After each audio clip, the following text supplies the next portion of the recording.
در این درس سوالی 25 و 29 رو کار میکنیم. سوال که مانند هستند برایمون.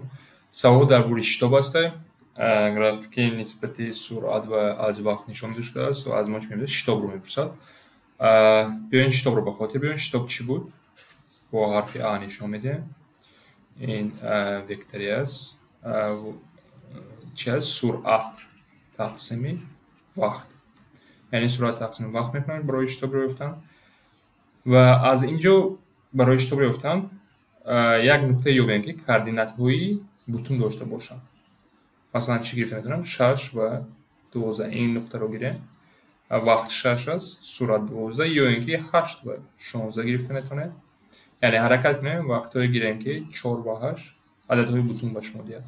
و از اینجا اگر شتاب رو یافتن فهمیم چی میشود؟ کدام نقطه گرفتیم؟ مثلا 6 و 12 گیریم. سرعت 12 تقسیم 6. این به چی برابر میشد؟ 2 متر ثانیه کوادرات. 2 متر تقسیم ثانیه کوادرات. یعنی این واحد شتاب است. دقت کنید. A میشود. سوالی نوبتی 29. در اینجا دو واحد داده، دو سرعت. شتاب جسمی یکم از شتاب جسمی دوم چند مراتب زیادتر است. منطقش یک خیلی است.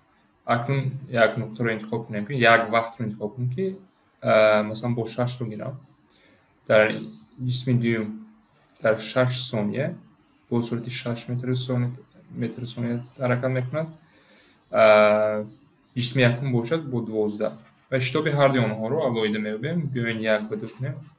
شتاب یکم این چی است؟ 12 متر ثانیه تقسیم 6 ثانیه. این با ما 2 متر ثانیه کوادرات رو می‌دهد.